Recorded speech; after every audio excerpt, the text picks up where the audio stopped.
याह की स्तुति करो, यहोवा के नाम की स्तुति करो। हे यहोवा के सेवकों, तुम स्तुति करो, तुम जो यहोवा के भवन में अर्थात हमारे परमेश्वर के भवन के आंगनों में खड़े रहते हो।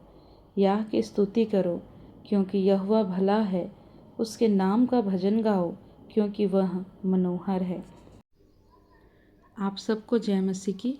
आइए हम आज की आराधना परमेश्वर पिता, परमेश्वर पुत्र और पवित्र आत्मा के नाम से प्रारंभ करते हैं। आमीन। आइए हम एक छोटी प्रार्थना कर लेंगे। हमारे सर्वशक्तिमान अनुग्रहकारी पिता परमेश्वर, आपके चरणों के समीप आते हैं। आपको हृदय की गहराई से धन्यवाद देते हैं प्रभु जी, कि प्रभु हम आज की आराधना में सम्मिलित होने पाए। प्रभु, हमारे गीतों का गाया जाना, वचन का पढ़ा जाना और प्रभु भोज की ब्यारी में संगति करना, सब कुछ आपको सुखदायक सुगंध के रूप में ग्रहण योग्य होने पाए और आपका वचन हमारे हृदय में बसने वाला हो सके प्रभु जी, और हम आपकी महिमा करने पाए।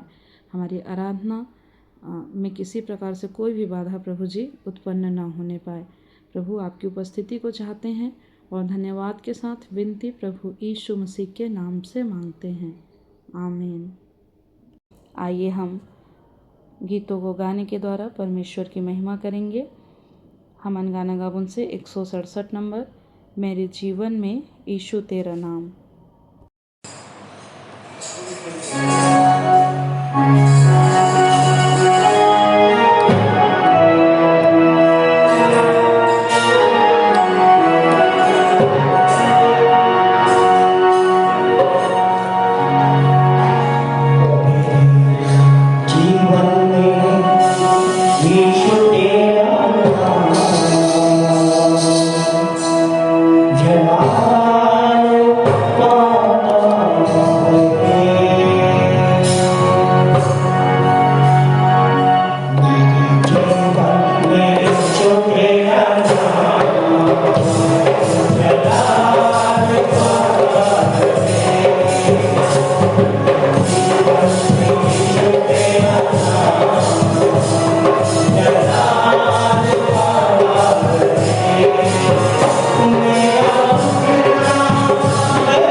आप सभी को जय मसीह की।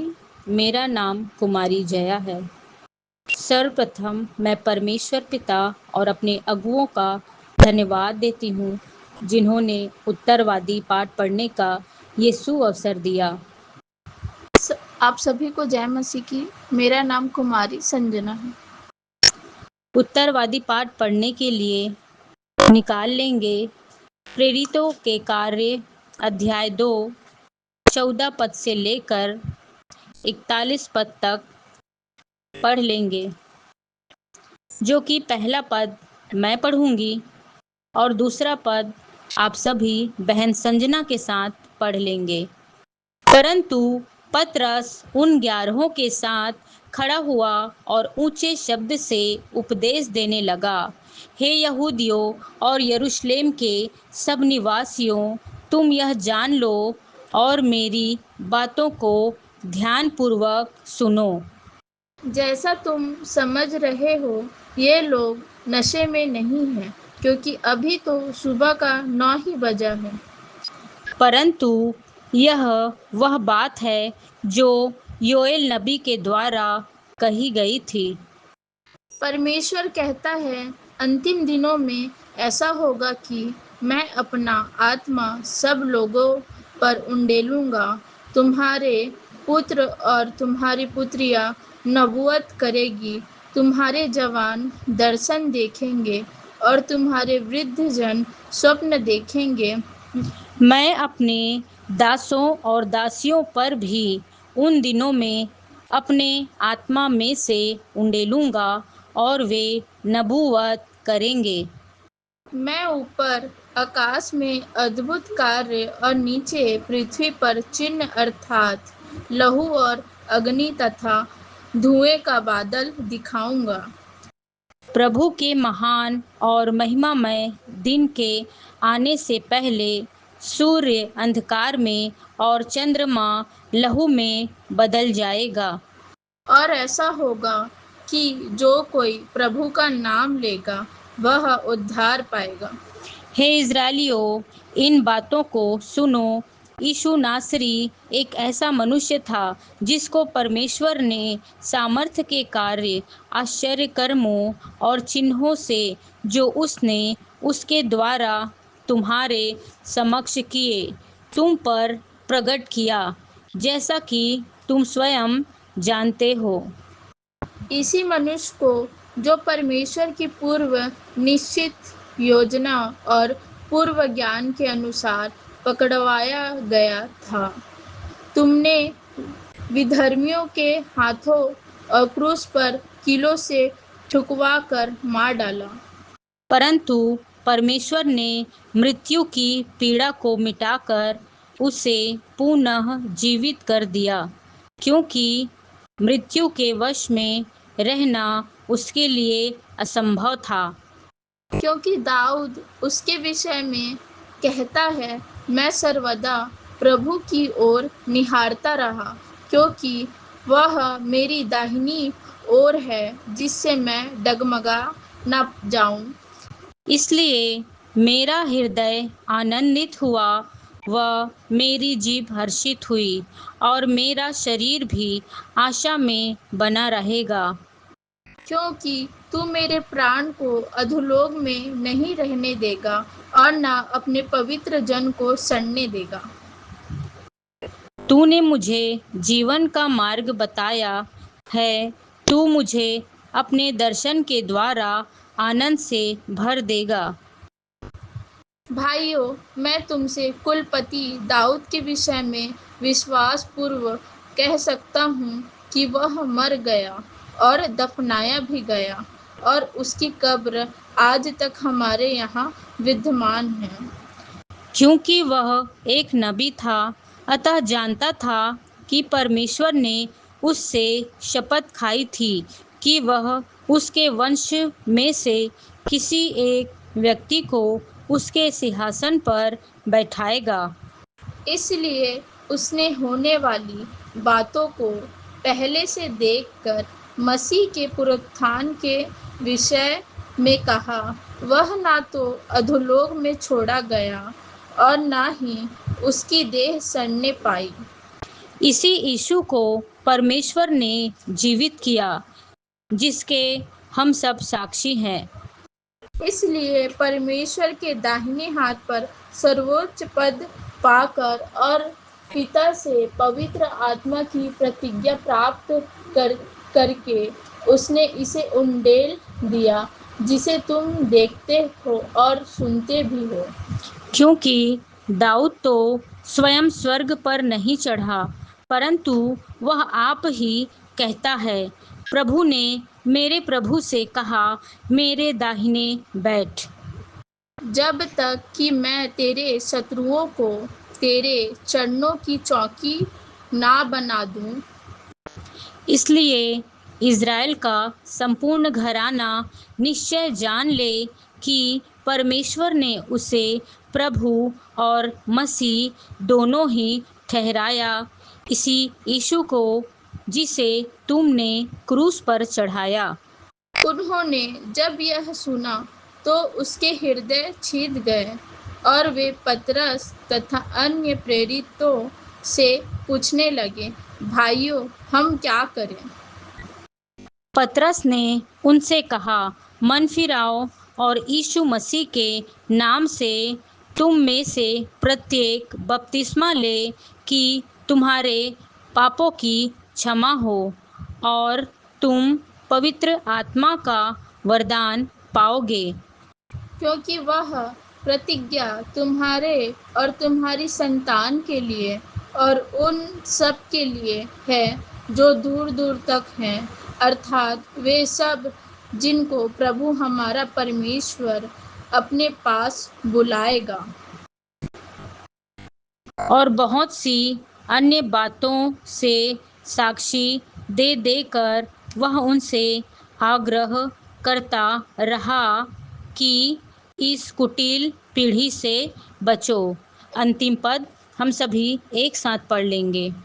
अतः जिन लोगों ने उसका वचन ग्रहण किया, उन्होंने बपतिस्मा लिया और उसी दिन उनमें लगभग 3000 व्यक्ति सम्मिलित हो गए। परमेश्वर अपने वचन के पढ़े सुने जाने पर हम सभी को आशीष दे। आमीन। आइए हम विश्वास वचन बोलें। मैं सर्वशक्तिमान पिता पर स्वर्ग और पृथ्वी के सृजनहार परमेश्वर पर विश्वास रखता हूँ। मैं उसके एकलौते पुत्र हमारे प्रभु यीशु मसीह पर, जो पवित्र आत्मा के सामर्थ के द्वारा कुमारी मरियम से जन्मा, जिसने पोंतियुस पिलातुस के राज्य में दुख उठाया, जो क्रूस पर टांगा गया और मारा गया, जो गाड़ा गया और अदृश्य लोक में पहुंचा, और तीसरे दिन मृतकों में से फिर जी उठा, जो स्वर्ग पर चला गया और सर्वशक्तिमान पिता परमेश्वर के दाहिने हाथ विराजमान है, और जीवितों और मृतकों का न्याय करने फिर आने वाला है। विश्वास रखता हूँ मैं पवित्र आत्मा पर, पवित्र सारी कलीसिया पर, संतों की संगति पर, देह के पुनरुत्थान पर, पापों की क्षमा पर और अनंत जीवन पर विश्वास रखता हूँ। आमीन। आइए प्रार्थना में जाएंगे। हाथों को जोड़ेंगे, आँखों को बंद करेंगे और पूरा ध्यान परमेश्वर की ओर लगाएंगे। धन्यवाद धन्यवाद धन्यवाद देने के योग्य प्यारे प्रभु जी, बड़े ही धन्यवाद के साथ आपके चरणों के समीप आते हैं। धन्यवाद देते हैं खुदावन आपके आशीषों के लिए, बरकतों के लिए पिता, कि आपने हमको दी है प्यारे प्रभु जी। आपने हमको जिंदों की ज़मीन में रखा खुदावन, हम आपका दिल से धन्यवाद देते हैं। धन्यवाद देते हैं प्यारे प्रभु जी कि हम मर नहीं गए, मिट नहीं गए, तेरी महाकरुणा का फल है खुदावन। शैतान ने तो चाहा था कि हम बर्बाद हो जाएं, हम तबाह हो जाएं, हम खुदा के घर से दूर हो जाएं, लेकिन पिता हम धन्यवाद देते हैं आपके पवित्र आत्मा के कि वो निरंतर हमारे संग में रहा, हमारे साथ में रहा, हमारा मार्गदर्शन किया। और जब जब हम मुसीबतों में, समस्याओं में फंसे हैं, खुदावन आपकी रूह ने हमारी मदद की है। खुदावन हम आपका धन्यवाद देते हैं पिता, धन्यवाद देते हैं खुदावन के आपने हमारे मनों को तैयार किया कि हम सब तेरे भवन में उपस्थित होकर तेरे नाम की स्तुति, महिमा, तेरे नाम की तारीफ़ कर सकें। तो होने दे पिता कि जब हम तेरे भवन के अंदर उपस्थित हैं खुदावन, हम ऑनलाइन के माध्यम से भी तेरी आराधना को सुनते हैं, तो खुदा हम चाहते हैं कि तेरी आँखें हमारे ऊपर और तेरे कान हमारी प्रार्थनाओं के ऊपर लगे रहें। प्यारे प्रभु जी, हम विशेष रूप से प्रार्थना करना चाहते हैं छोटे बच्चों के लिए खुदा कि तूने इस कलीसिया को बड़े प्यारे प्यारे छोटे बच्चे दिए हैं, ये खाली ख़त हैं खुदावन। हम चाहते हैं प्यारे प्रभु जी कि तेरी ताकत से, तेरी सामर्थ्य से और तेरे वचनों के मुताबिक हम अपने बच्चों को पालने वाले हो सके, इनके मन के अंदर तेरे वचनों को लिखने वाले हो सके खुदावन, ताकि ये बच्चे आने वाले वक्त के अंदर कलीसिया के मजबूत खंभे बन सकें, अपने जीवन के अंदर सफलताओं को प्राप्त कर सकें। खुदावन ये तमाम बच्चे अपने माता पिता के लिए आशीष का कारण और लोगों के लिए उद्धार का कारण ठहरने वाले हो सकें। हम विशेष रूप से प्रार्थना करते हैं जवानों के लिए खुदा कि हर एक जवान तेरा है खुदावन। हम चाहते हैं कि ये जवान तेरे वचन के मुताबिक अपने जीवन को जीने वाले हो सकें खुदावन। जब ये मुसीबतों में फंसते हैं, परीक्षाओं में फंसते हैं, तो खुदावन तेरा कलाम उनको संभालने वाला हो सके, क्योंकि तेरे वचन के अंदर भजन संहिता 119 के अंदर लिखा है कि जवान अपनी जवानी को किस उपाय से शुद्ध रखे, तेरे वचन के अनुसार सावधान रहने से। और मैंने तेरे वचन को अपने हृदय में रख छोड़ा है ताकि तेरे विरुद्ध पाप ना करूं। तो होने दे प्यारे प्रभु जी कि हर एक जवानों के दिल के अंदर, मन के अंदर तेरा वचन पाया जाए। जब वो मुसीबतों में, परीक्षाओं में फंसते हैं, तेरा वचन उनको संभालने वाला हो सके। विशेष रूप से पितावन हमारी बेटियों को आप संभालना, धोखे की दुष्ट आत्माओं से बचा के रखना, जवान लड़कों को तू संभालना खुदा बाप, उनको तो नशे की दुनिया से बचा के रखना खुदा। ये जितने भी बच्चे हैं वो कॉम्पिटिशन्स की तैयारियां करते हैं, अपने एग्ज़ाम्स की तैयारियां करते हैं खुदावन, तेरी ओर से इनको सफलता मिल सके, ये बच्चे अपने पैरों पे खड़े हों और ये बच्चे भी अपने माता पिता के लिए आशीष का कारण ठहरने वाले हो सकें।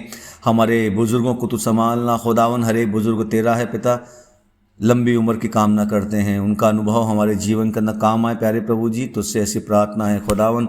हम विशेष रूप से आज की आराधना में तेरी पाक उपस्थिति को चाहते हैं। आज का कलाम तेरी ओर से उतारा जाए पिता, ताकि वो कलाम केवल खाली ना जाए, हमारे दिलों के अंदर बसे, हमारे अंतरात्मा को छुए और हमारा जीवन बदलने वाला हो सके पिता। तुझसे ऐसी दुआ करते हैं खुदावन। हम धन्यवाद देते हैं उन तमाम लोगों के लिए जिनके लिए प्रार्थना की गई थी, जिनके स्वास्थ्य खराब थे खुदा, तूने हमारी प्रार्थना को सुना और आमीन में उत्तर दिया है खुदावन। हम धन्यवाद देते हैं कि आपने उनको चंगाई दी है। बच्चे भी हमेशा तेरी सुरक्षा के अंदर बने रहें प्यारे प्रभु जी। हम विशेष रूप से प्रार्थना करते हैं अपने भारत देश के लिए खुदावंद बाप, आपने इतना प्यारा देश हमको दिया है खुदा, इस देश के ऊपर तेरी आशीष बनी रहे, तेरा अनुग्रह बना रहे। हमारे जितने भी राजनीतिक अगुए हैं उनको अक्ल, ज्ञान और बुद्धि की आत्मा से तो परिपूर्ण करना खुदा, ताकि तेरे वचन के मुताबिक इस देश को चलाने वाले हो सकें खुदावंद बाप। देश के अंदर किसी प्रकार की हिंसक घटनाएं ना हो और ये देश हमेशा तेरी सुरक्षा के अंदर बना रहे खुदावंद। तेरा धन्यवाद देते हैं फिर से आज के प्यारे दिन के लिए खुदावन। जितने भी वक्ता आज तेरा वचन प्रचार करेंगे, हर एक वक्ताओं के तू संग में रहना, साथ में रहना प्रभु। भोज पर तेरी आशीष हो। हम लोग भेंट चढ़ाते हैं, उसको तू ग्रहण करना। आज की आराधना खुदावन आपको भावता हुआ बलिदान ठहरने वाली हो सके खुदा। तू इस आराधना को ग्रहण कर लेना, हम सबको ग्रहण कर लेना खुदावन। हम सब अपने जीवन का समर्पण आपके हाथों में सौंपते हुए, आज की आराधना को तेरे हाथों में सौंपते हुए छोटी विनती यीशु मसीह के नाम से मांगते हैं, आमीन। आप सभी को जय मसीह की। मैं आचार्य प्रतिभा। आइए हम संदेश में जाएंगे और पिछले सप्ताह जो मुझे संदेश का विषय दिया गया था वो है, आज शैतान मसीहियों को दिखा रहा है कानून का भय, कानून के ऊपर वाला प्रभु हमें देता है जय। और वचन लिया गया है यूहन्ना 18:36। यूहन्ना 18:36 में दिया है, यीशु ने उत्तर दिया, मेरा राज्य इस संसार का नहीं। यदि मेरा राज्य इस संसार का होता तो मेरे सेवक लड़ते कि मैं यहूदियों के हाथ सौंपा ना चाहता, परंतु मेरा राज्य यहाँ का नहीं।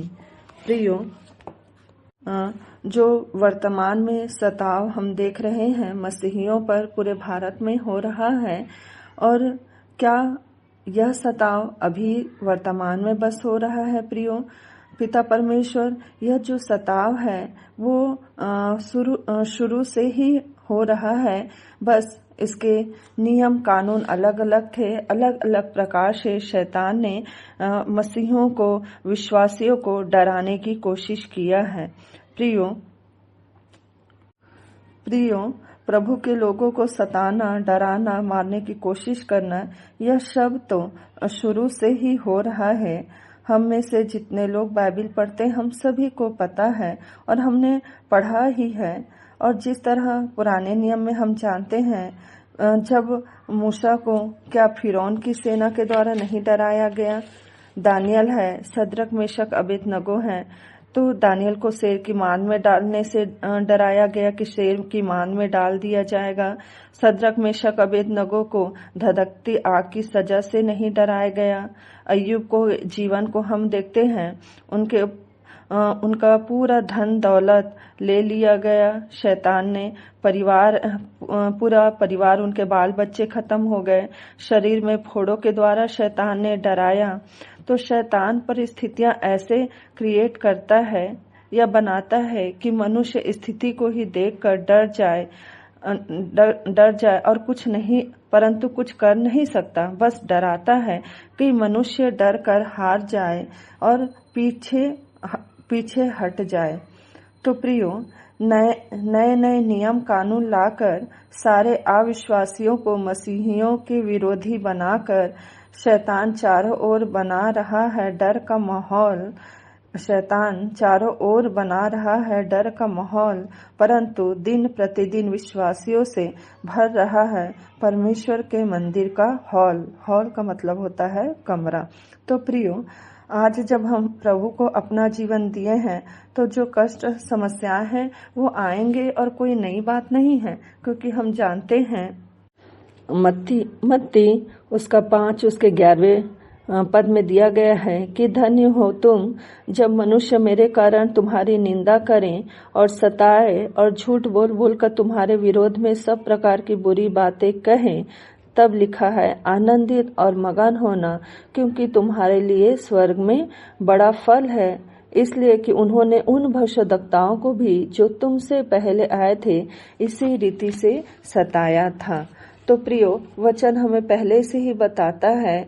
मरकुस 13 उसके 9 से जब हम 13 पद में पढ़ते हैं तो वहां भी लिखा है कि तुम अपने विषय में चौकस रहो, क्योंकि लोग तुम्हें महासभाओं में सौंपेंगे, पंचायतों में पीटेंगे और मेरे कारण हाकिमों और राजाओं के आगे खड़े किए जाओगे, और ताकि उनके लिए क्या हो, गवाही हो।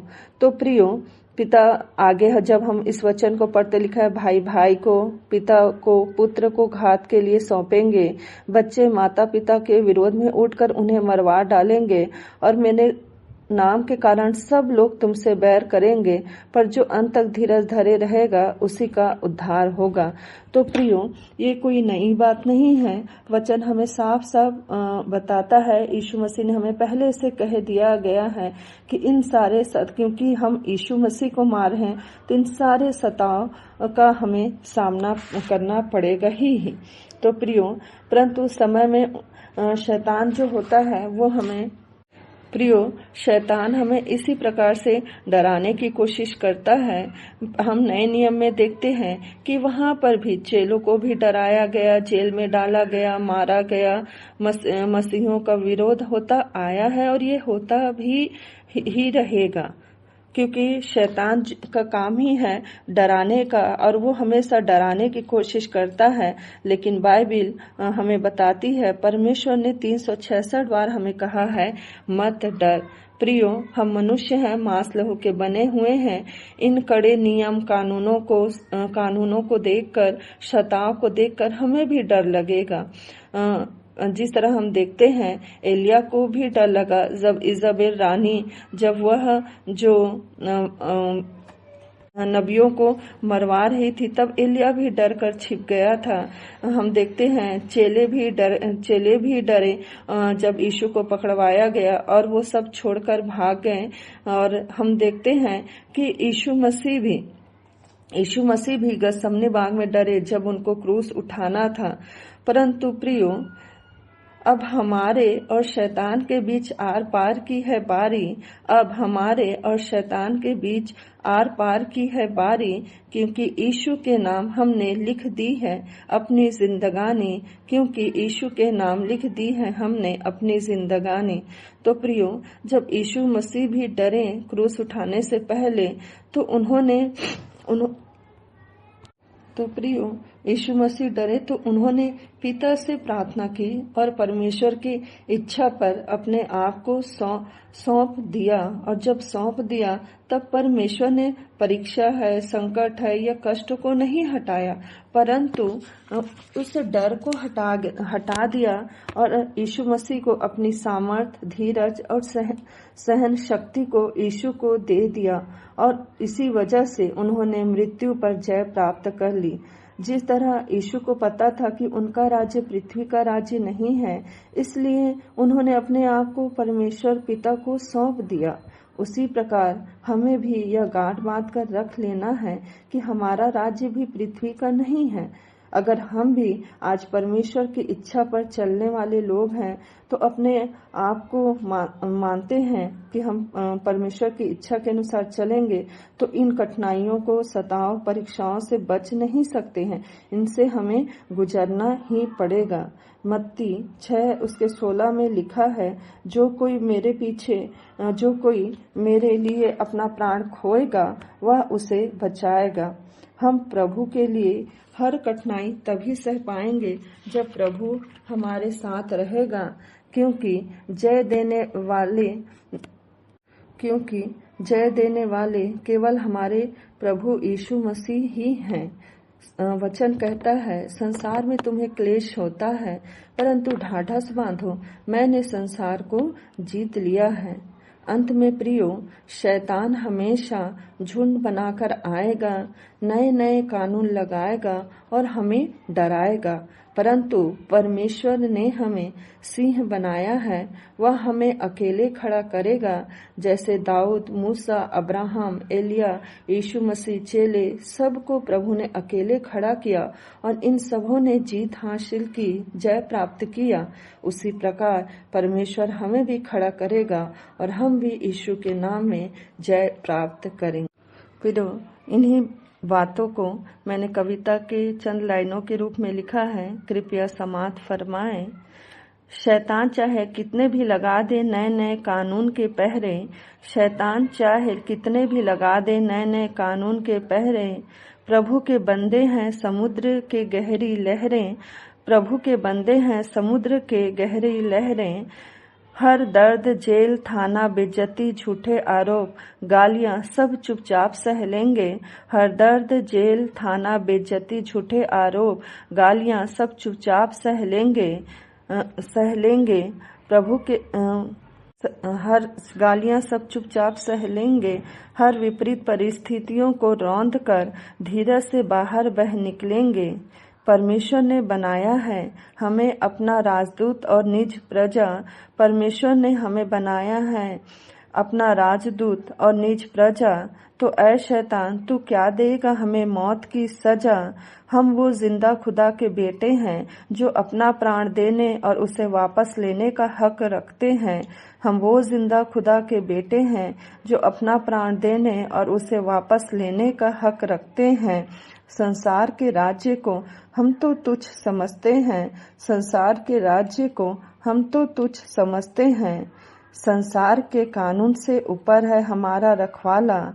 तो अंत में संसार के कानून से ऊपर है हमारा रखवाला, इसलिए हमें नहीं है किसी का भय। संसार के कानून से ऊपर है हमारा रखवाला, इसलिए हमें नहीं है किसी का भय, क्योंकि मेरा दोस्त यीशु मेरे साथ रहकर हर कठिनाइयों में मुझे देता है जय। परमेश्वर छोटे से वचन के द्वारा हम सभी को बहुतायत की आशीष दे। जय आमीन। जय मसीह की। आइए हम अपनी अपनी भेंटों एवं धन्यवादी भेंटों को देने के द्वारा परमेश्वर की महिमा करेंगे और गीत गाएंगे। हमन गाना गाबुन से 58 नंबर प्रभु का धन्यवाद करूँगा और तत्पश्चात प्रार्थना करने में अगुवाई करेंगे श्री राकेश कुमार। स्टार्ट। 1 2 3।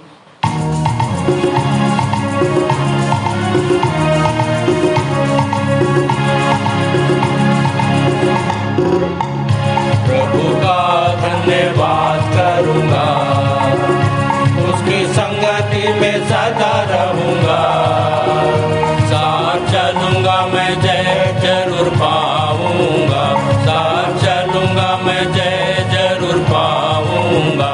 प्रभु का धन्यवाद करूंगा। ना देगी मुझे दुनिया कभी भी कोई सुख और शांति आराम, ना देगी मुझे दुनिया कभी भी कोई सुख और शांति आराम।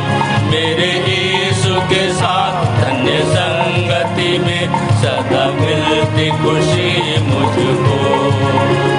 मेरे यीशु के साथ धन्य संगति में सदा मिलती खुशी मुझको। प्रभु का धन्यवाद करूंगा, उसकी संगति में सदा रहूंगा। साथ चलूंगा मैं जय जरूर पाऊंगा, साथ चलूंगा मैं जय जरूर पाऊंगा। प्रभु का धन्यवाद करूंगा। मेरी जिंदगी की हर परेशानी में खुल जाता है आशा का द्वार। मेरी जिंदगी की हर परेशानी में खुल जाता है आशा का द्वार। कभी ना डरूंगा, कभी ना हटूंगा, चाहे जान भी देना पड़े। कभी ना डरूंगा, कभी ना हटूंगा, चाहे जान भी देना पड़े। प्रभु का धन्यवाद करूंगा, उसकी संगति में सदा रहूंगा। साथ चलूंगा मैं जय जरूर पाऊंगा, साथ चलूंगा मैं जय जरूर पाऊंगा। प्रभु का धन्यवाद करूंगा।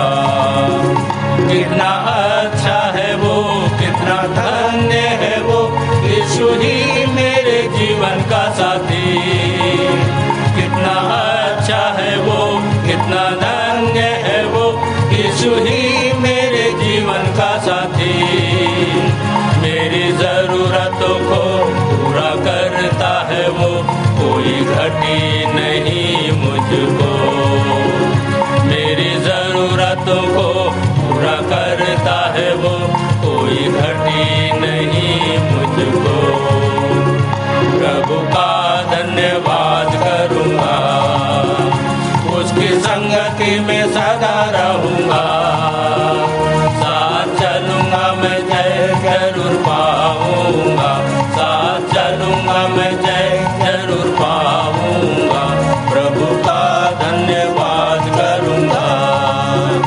मेरी आयु के दिन पग पग में सदा तेरी सेवा को पूरी करूंगा। मेरी आयु के दिन पग पग में सदा तेरी सेवा को पूरी करूंगा। एक बत्ती समान जलता रहूंगा, तेरी महिमा मेरी कामना। एक बत्ती समान जलता रहूंगा, तेरी महिमा मेरी कामना। प्रभु का धन्यवाद करूंगा, उसकी संगति में सदा रहूंगा। साथ चलूंगा मैं जय जरूर पाऊंगा, साथ चलूंगा मैं जय जरूर पाऊंगा। प्रभु का धन्यवाद करूंगा, प्रभु का धन्यवाद करूंगा।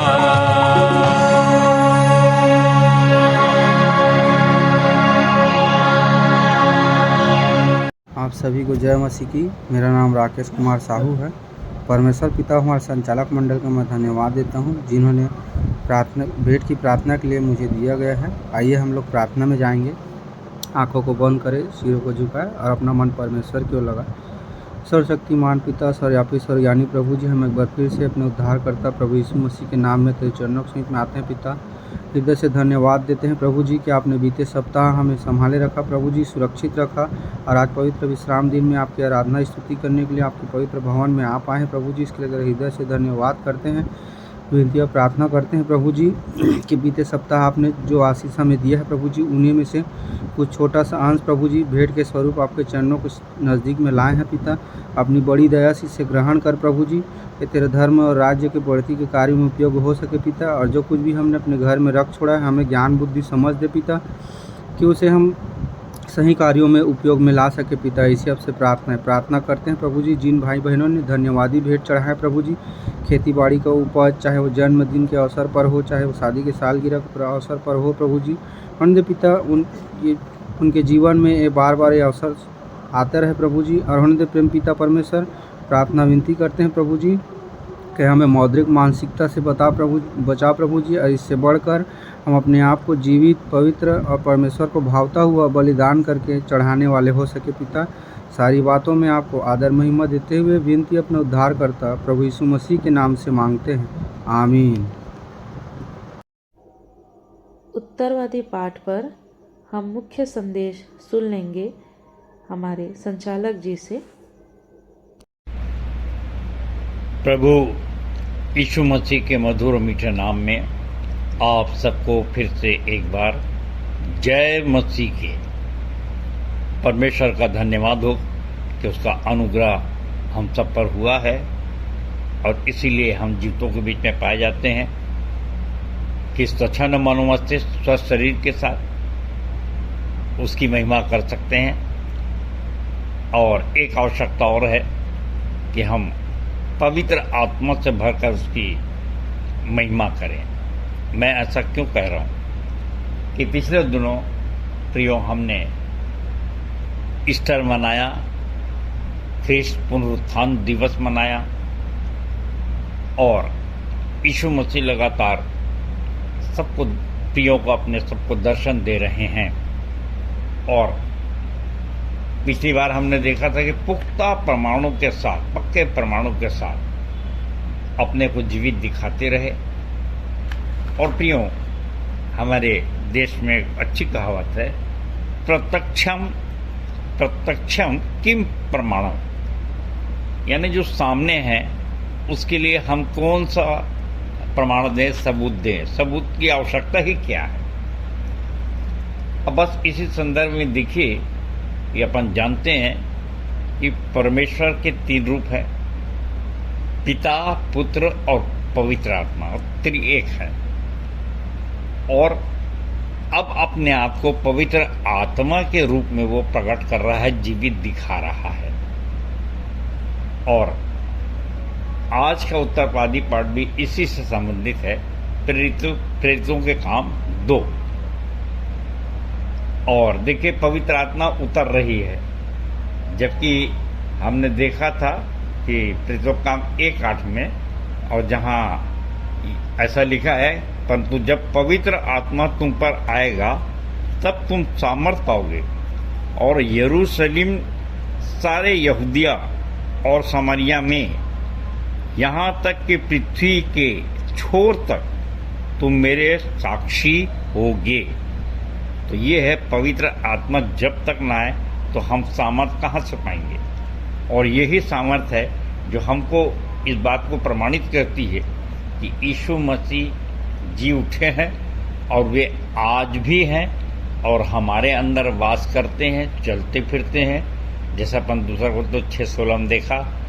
और इसी प्रमाण को हमको संसार को और अपने प्रियों को दिखाना है, और तब जाके ये बात प्रमाणित होती है।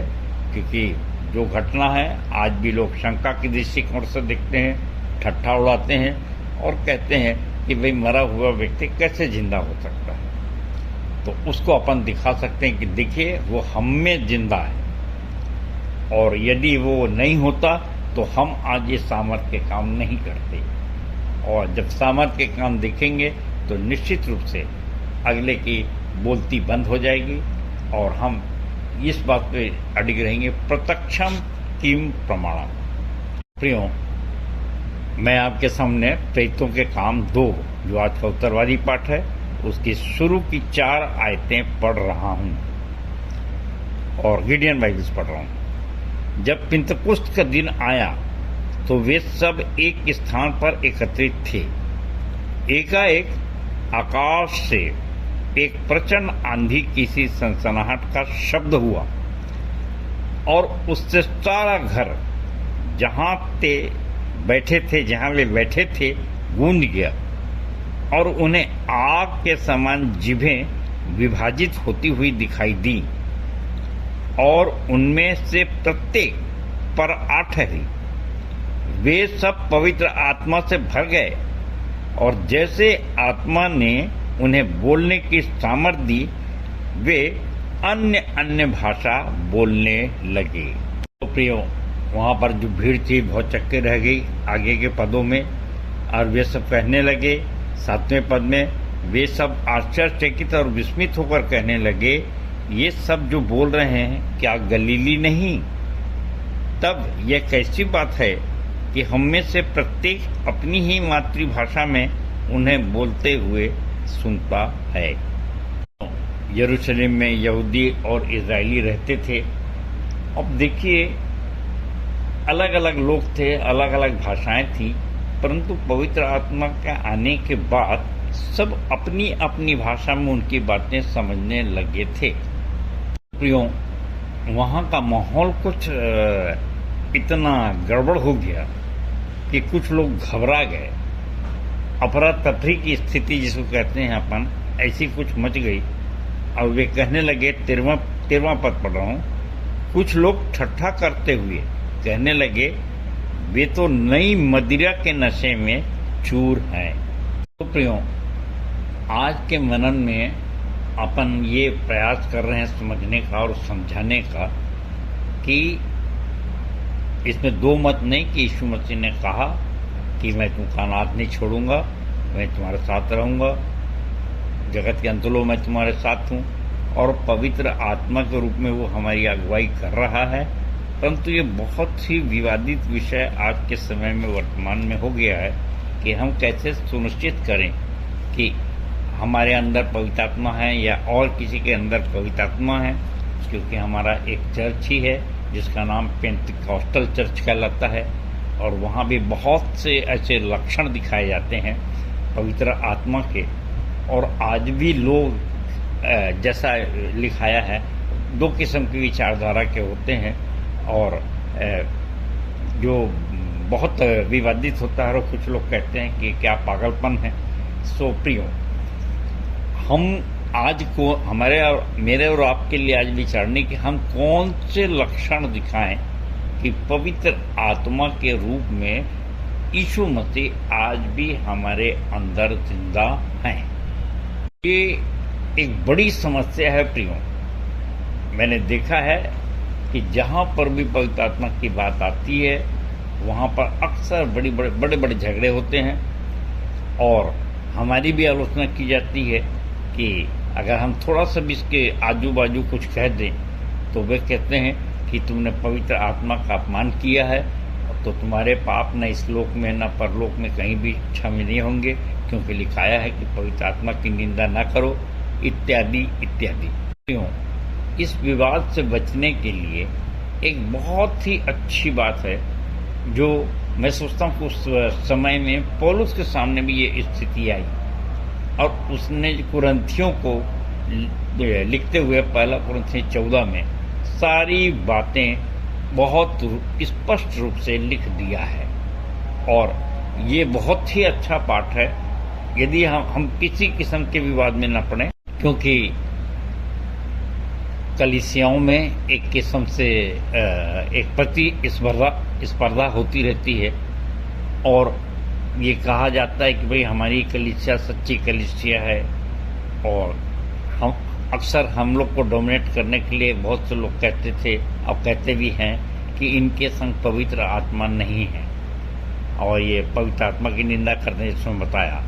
सो जैसा भी हो, आप हमेशा ये कहिए कि भाई आप ठीक कहते हैं साहब, आप ठीक कहते हैं भाई, परंतु जो पौलुस ने सलूशन बताया है, समाधान बताया है, मैं पहला कुरिन्थियों 14 की कुछ पंक्तियां पढ़ रहा हूं, और आप भी हमेशा कभी अगर ऐसी बात होती है तो अपनी तरफ से कुछ ना बोलें। यहाँ पर कुरिन्थियों को पौलुस ऐसा लिखा है, और बाइबिल खोल लीजिए और जैसा लिखा बस हूबहू वही पढ़िए कि हम अपनी तरफ से कुछ नहीं बोल रहे हैं, बाइबिल ऐसा बोलती है।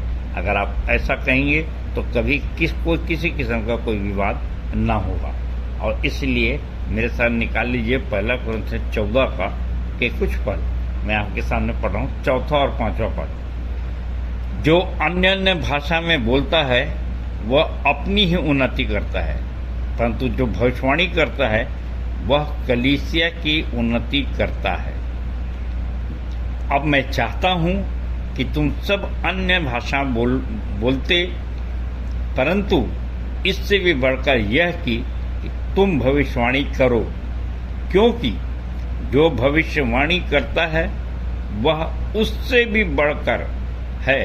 बढ़कर है जो अन्य भाषाओं में बोलता तो है पर अनुवाद नहीं कर सकता, कि कलीसिया की उन्नति हो।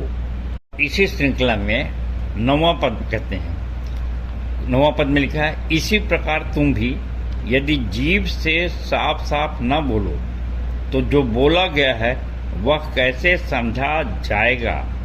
तुम तो हवा से बातें करने वाले ठहरोगे।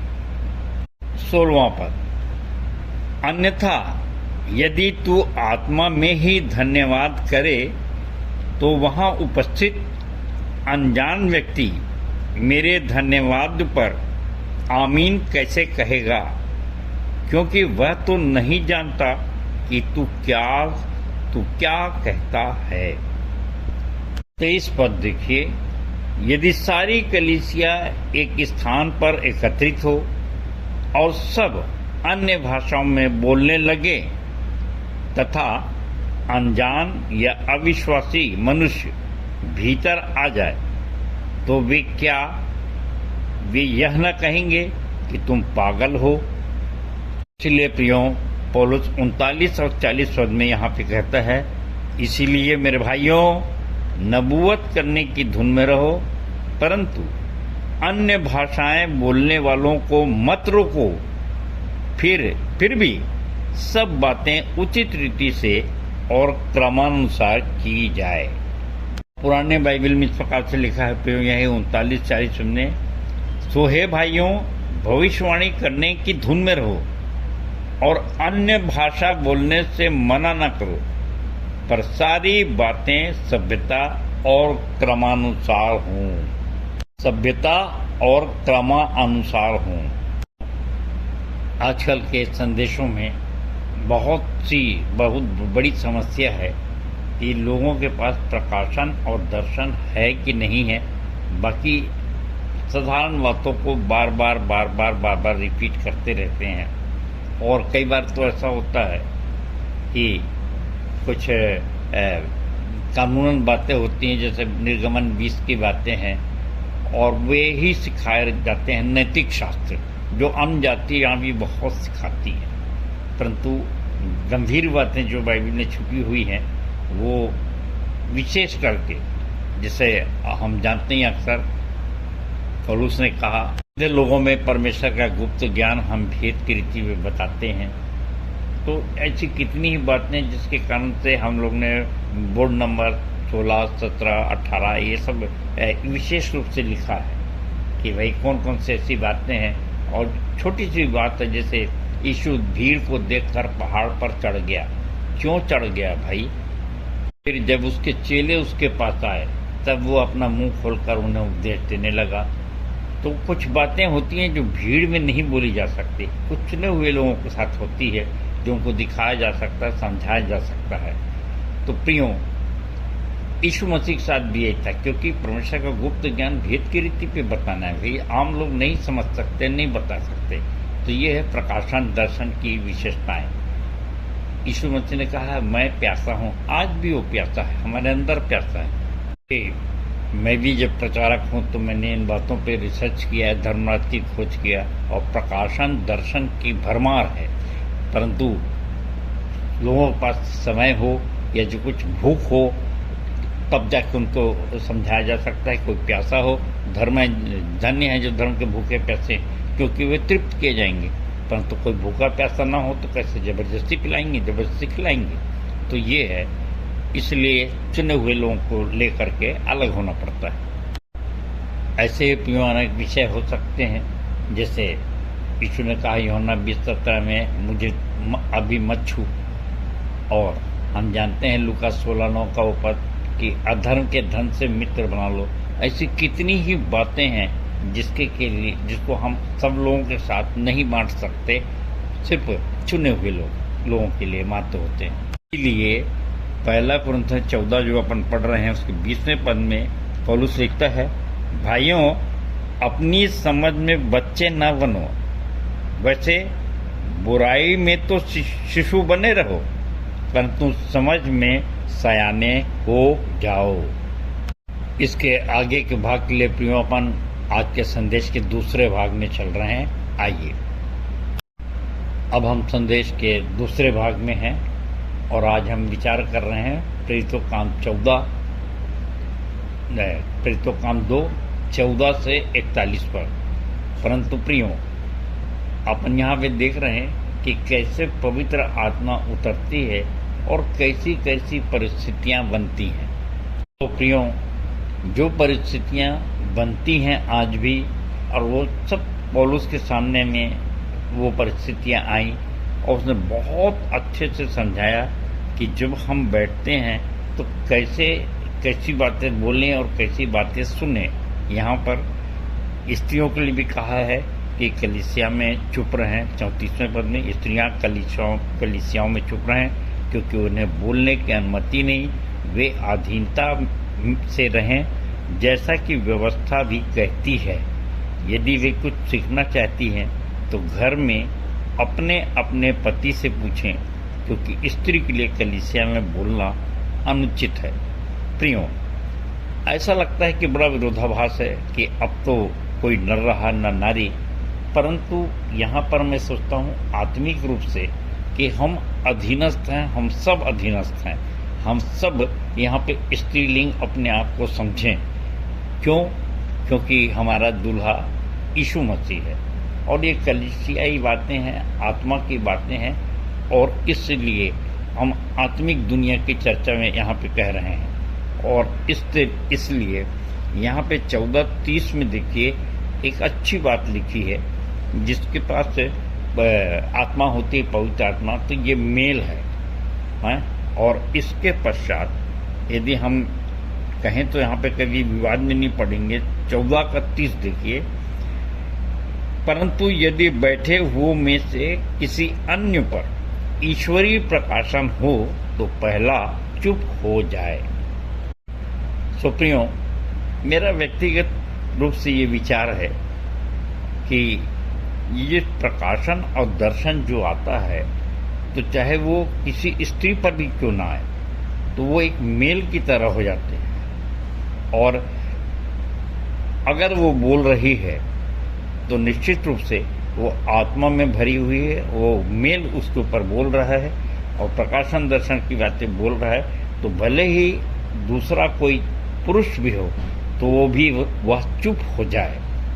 तो प्रियो ये मेरी व्यवहारिक समझ है, जो यूहन्ना 3:11-12 के अनुसार है।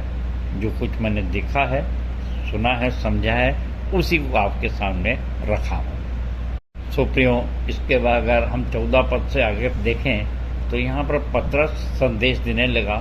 पूरी यीशु मसीह की सारी घटनाएं उसके जीवित होने का प्रमाण दिखाता रहा। और मैं समझता हूँ कि वहाँ पर बहुत से, जैसे बताया, यहूदी और इजराइल लोग थे जो पुराने नियम के ज्ञाता थे, और उनको ये नई बातें बताई गई कि कैसे परमेश्वर ने जगत से ऐसा प्रेम किया कि अपना इकलौता पुत्र दे दिया, ताकि जो कोई उस पर विश्वास करे वो नाश ना हो परंतु अनंत जीवन पाए। और पतरस जोर दे के कहने लगा कि यही यीशु है, इसी की भविष्यवाणियाँ की गई थी, और यही आज हमारे अंदर जीवित है पवित्र आत्मा के रूप में। ये पतरस वही है जो मुकर गया था, जो डरता था, जो क्रोधी था, बहुत सी इसमें कमजोरियां थी। पर जब पवित्र आत्मा आ गई तो उसका प्रमाण देखिए बहुत स्पष्ट रूप से नहीं लिखा कि वो पतरस के ऊपर पवित्र आत्मा आई और वो एकदम से आनंद भाषा बोलने लगा, परंतु वो संदेश देने लगा, समझाने लगा। और इसीलिए वो 41वें पद में वो ये लिखा है, अतः जिन लोगों ने उसका वचन, यानी पतरस का वचन, अतः जिन लोगों ने उसका वचन ग्रहण किया उन्होंने बपतिस्मा लिया और उसी दिन उनमें लगभग 3000 व्यक्ति सम्मिलित हो गए। सो प्रियो, ये है पवित्र आत्मा का प्रमाण कि इतनी आत्माएं एक संदेश से जीती गई। प्रियो, ये उस समय भी की भविष्यवाणी है। 17वें पद में इस प्रकार से लिखा है, 17वें पद में, परमेश्वर यूं कहता है, अंतिम दिनों में ऐसा होगा कि मैं अपना आत्मा सब लोगों पर उंडेलूंगा। तुम्हारे पुत्र और तुम्हारी पुत्रियां नबूवत करेंगी, तुम्हारे जवान दर्शन देखेंगे और तुम्हारे वृद्ध जन स्वप्न देखेंगे। प्रियो, 17वें पद में हमने जो देखा ये सब भविष्यवाणी है जो योएल 2:28 में भी है और आज के समय में भी अपन जानते हैं, अक्सर चर्चा करते हैं, दिन से दिन बातें करता है और रात को रात ज्ञान सिखाती है। ये सब आशीषें हैं जो हम प्रयास करें तो प्राप्त कर सकते हैं और इसलिए प्रकाशन और दर्शनों से भरे हुए रहते हैं। और ऐसा लगता है किसको बताएं, इतने खुश होते हैं और बड़े आनंद के साथ लोग आते हैं और प्रतिदिन आते हैं और सुनते हैं। यही हमारे आनंद का राज है। क्यों, कितने आनंद की बात है। 18वें पद में इस प्रकार से लिखा है, मैं अपने दासों और दासियों पर भी उन दिनों में अपने आत्मा में से उंडेलूंगा अब और वे नबूवत करेंगे। प्रियो, कितने आनंद की बात है। हमारे घरों में जो कार्य करते हैं वे भी विश्वासी हो जाते हैं और बड़ी बड़ी बातें भविष्यवाणियां करते हैं, सुंदर सुंदर संदेश देते हैं। सो प्रियो, ये सब आंखों देखी बातें हैं और आप सब देख रहे हैं कि मेरे यहाँ भी एक बंजारे करके है। अब वो लड़की इतना अच्छा प्रार्थना करती, सब कुछ है और कितने ऐसे और भी वर्कर काम करते हैं जो आया वो निश्चित रूप से विश्वासी हुआ और जैसा भी बना छोटी मोटी संदेश वो देता है, भविष्यवाणी वो करता है। ये सब यही वरदान हैं और आप भी इसको देखिए कि क्या आपके संपर्क में कोई आया और वो विश्वासी हुआ या नहीं हुआ। हमको तो प्रयास करना है, ऐसा नहीं कि 100% हमको सफलता मिले, पर हाँ, अगर हमको 90% या 80% भी सफलता मिले, थोड़ी सी भी सफलता मिले, तो इससे परमेश्वर की महिमा होगी। अब देखिए 19 से 21 पद में ऐसी कुछ स्थिति आती है जब अंत के समय में लोग घबराते हैं, क्या होगा, कैसा होगा, परंतु जिसके अंदर पवित्र आत्मा है वो बिल्कुल नहीं घबराएगा। यहाँ पर इस प्रकार से समझाता है, वचन में लिखा है, मैं ऊपर आकाश में अद्भुत कार्य और नीचे पृथ्वी पर चिन्ह अर्थात लहू और अग्नि तथा धुएं का बादल दिखाऊंगा। प्रभु के महान और महिमामय दिन के आने से पहले सूर्य अंधकार और चंद्रमा लहू में बदल जाएगा और ऐसा होगा कि जो कोई प्रभु का नाम लेगा वह उद्धार पाएगा। प्रियो, पतरस बहुत सी भविष्यवाणी करके समझाने लगा। 25 से 27 पद में उसने दाऊद की भविष्यवाणी को कोट किया कि वो अपने पवित्र जन को कभी सड़ने न देगा और ये सब यहाँ पर हमने देखा जैसे कि लिखा है, पतरस ने लिखा है 31 से 34 पद में। 31वां पद, इसलिए उसने होने वाली बातों को पहले से देखकर मसीह के पुनरुत्थान के विषय में कहा, वह न तो अधोलोक में छोड़ा गया और न उसकी देह सड़ने पाई। 33 पद, इसीलिए परमेश्वर के दाहिने हाथ पर सर्वोच्च पद पाकर और पिता से पवित्र आत्मा की प्रतिज्ञा प्राप्त करके उसने इसे उंडेल दिया, जिसे तुम देखते हो और सुनते भी हो। प्रियो, किसी भी अंत के समय के जो भयानक लक्षण हैं उससे हम घबराते नहीं। क्यों नहीं घबराते? क्योंकि हमारे अंदर वो पवित्र आत्मा है और वो पवित्र आत्मा ही हमको अंश अंश करके उस तेजस्वी स्वरूप में बदलेगी। जो जैसा यीशु मसीह तेजस्वी बने वैसे ही हम भी तेजस्वी बनेंगे।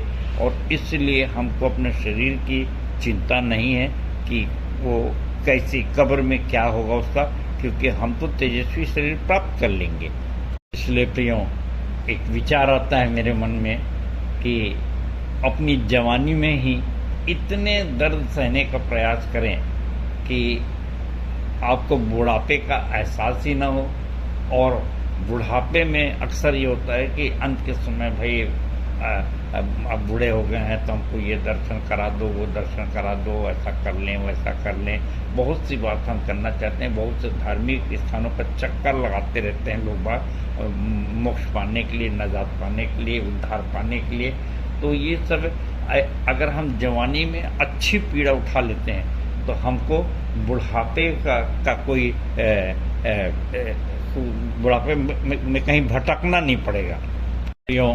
कितने आनंद की बात है कि उस समय के लोगों के अनुसार हम लोग भी आज जैसा 42वें पद में लिखा है, और वे प्रेरित लगातार शिक्षा पाने, संगति रखने, रोटी तोड़ने और प्रार्थना करने में लवलीन हुए। और फिर 44 पद, और सब विश्वासी मिलजुल कर रहते थे, उनकी सब वस्तुएं साझे की थी। वे अपनी संपत्ति और सामान बेचकर जैसे जिसकी आवश्यकता होती थी सबको बांट दिया करते थे। वे एक मन होकर प्रतिदिन मंदिर में जाते और घर घर रोटी तोड़ते हुए आनंद और मन की सिधाई से एक साथ भोजन किया करते थे। वे परमेश्वर की स्तुति किया करते थे। सब लोग उनसे प्रसन्न थे और जो उद्धार पाते जाते थे उनको प्रभु प्रतिदिन उनमें मिला दिया करता था। सो प्रियो, परमेश्वर का धन्यवाद हो। मैं तो अपनी कलीसिया के लिए कहूँगा, विश्वासी मंडली के लिए, कि हम प्रतिदिन जाते हैं और प्रतिदिन भूखे प्यासे लोग आते हैं और हर एक विपरीत परिस्थिति में भी हम आनंदित होते हैं, इकट्ठा होते हैं, प्रार्थना करते हैं और जो कुछ भी है अपने तन मन धन अपनी संपत्ति का जो भाग हमको लगाना है वो सब लगाते हैं और अपनी संपत्ति से भी परमेश्वर की महिमा करते हैं। सो प्रभु करे आपस का हमारा प्रेम इसी तरह बना रहे ताकि हमारे बीच में पवित्र आत्मा बहुतायत से काम करे और जैसे हम बच्चे हैं बहुतों को हम बचाते हैं और प्रियो आगे भी हम इसी तरह बचाते रहें। यही पवित्र आत्मा का प्रमाण है। सो परमेश्वर अपने वचन के कहे जाने पर आशीष दे सबको। जय मसीह की, जय मसीह की और जय मसीह की। धन्यवाद। उत्तरवादी पाठ पर सुंदर सारगर्भित एवं व्यवहारिक संदेश के लिए हमारे मंदिर के संचालक जी एवं उनके पूरे परिवार को प्रभु बहुतायत की आशीष दे। हम अपनी आराधना के अंतिम क्षण में हैं और इस समय हम गीत गाएंगे। स्तुति के गीत में से 17 जय जय यीशु, जय जय यीशु। तत्पश्चात प्रार्थना करने में अगुवाई करेंगी सह संचालिका डॉक्टर अल्पना राम और संचालक जी की आशीष से आज की सभा का समापन करेंगे।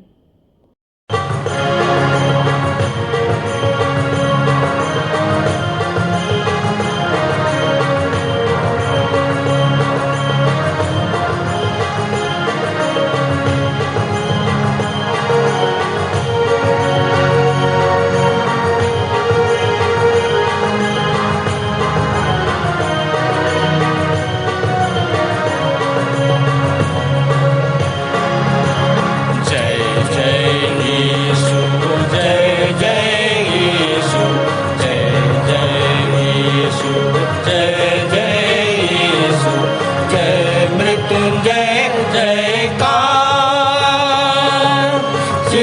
सृजनहार पालनहार तारनहार जय जय यीशु जय जय यीशु जय जय यीशु जय जय यीशु तीनों का दुख हरने वाला हृदय में शांति भरने वाला दीनों का दुख हरने वाला हृदय में शांति भरने वाला जय जन रंजन जय सुख भंजन जय जन रंजन जय दुख भंजन जय जयकार सृजनहार पालनहार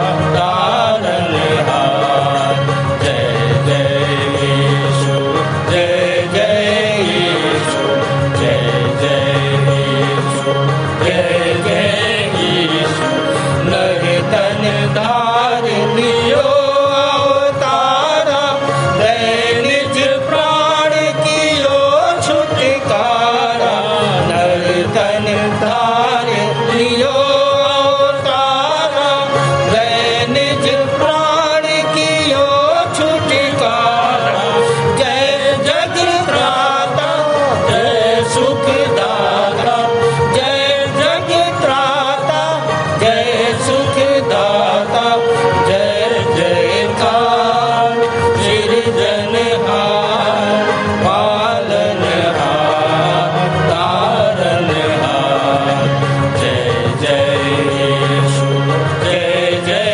यीशु जय जय यीशु जय जय यीशु मृत्यु के बंधन भंजनहारा अक्षर जीवन देवनहारा मृत्यु के बंधन भंजनहारा अक्षय जीवन देवनहारा रोगिन शोकिन एक आधारा रोगिन शोकिन एक आधारा जय जयकार सृजनहार पालनहार तारनहार जय जय यीशु जय जय यीशु जय जय यीशु जय जय यीशु जय जयकार करो सब प्यारो नर नारी एक संग पुकारो जय जयकार करो सब प्यारो नर नारी एक संग पुकारो नारा मारो जय ललकारो नारा मारो जय ललकारो जय जयकार सृजनहार पालनहार तारनहार जय जय यीशु जय जय यीशु जय जय यीशु जय जय यीशु जय जय यीशु जय जय यीशु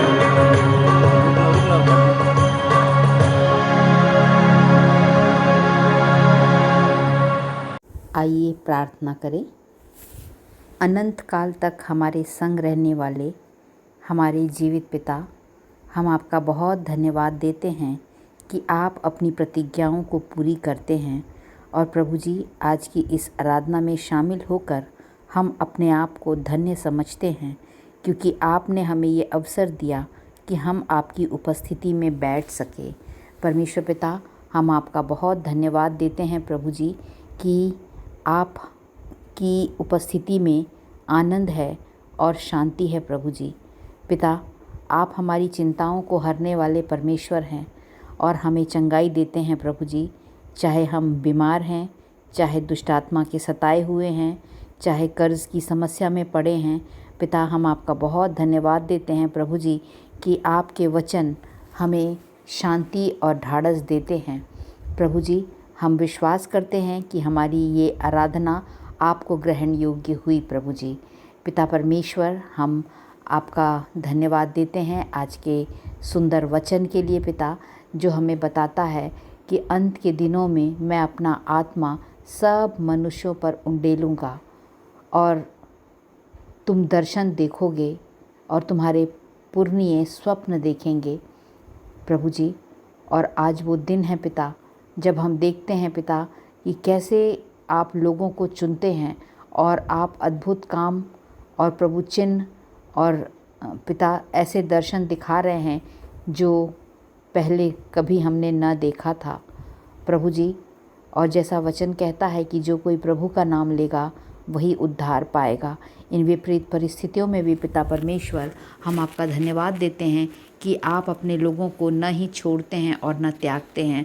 पिता परमेश्वर, हम विशेष विनती और प्रार्थना करते हैं कि इस विश्वास के लिए प्रभु जी, कि जो आराधना आज हमने की है, चाहे वो गीतों के द्वारा हो, प्रार्थना के द्वारा हो, प्रभु जी भेंट चढ़ाने के द्वारा, प्रभु भोज की पवित्र ब्यारी में शामिल होने के द्वारा, प्रभु जी सबको आपने ग्रहण किया है प्रभु जी।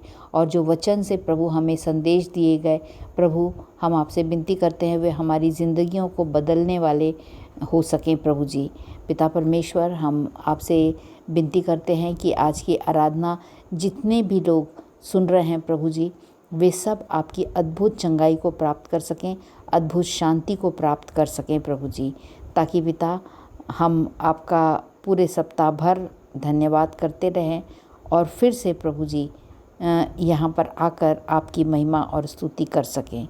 प्रभु जी, फिर से एक बार हम आपका धन्यवाद देते हैं कि आपने हमारी प्रार्थना को सुना है, और इसलिए इस विनती को अपने उद्धारकर्ता यीशु मसीह के नाम से मांगते हैं, आमीन। सबको जय मसीह की। हे हमारे पिता, तू जो स्वर्ग में है, तेरा नाम पवित्र माना जाए, तेरा राज्य आए, तेरी इच्छा जैसे स्वर्ग में पूरी होती है वैसे ही इस पृथ्वी पर भी पूरी हो।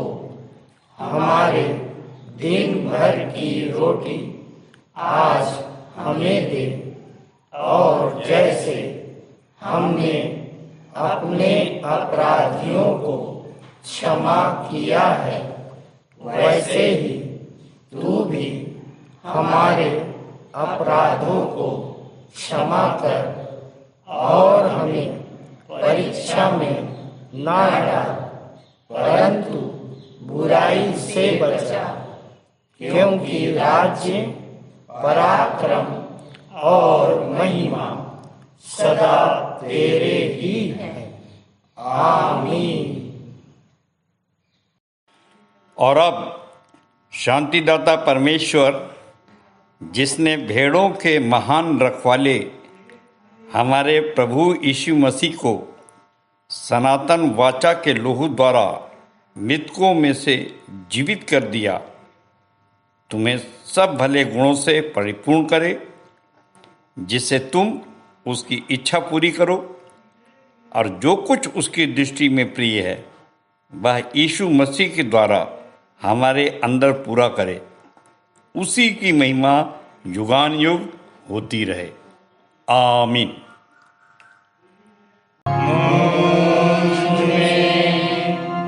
यीशु की शोभा दिखाई, उसका अद्भुत प्यारा संगीत मारता, हे तू आत्मा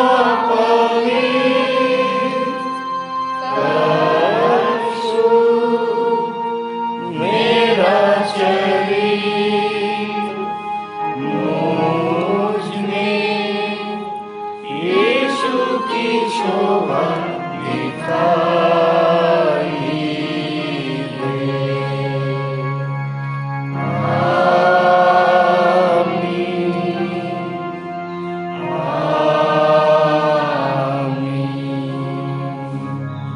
सबको जय मसीह की। जय मसीह की।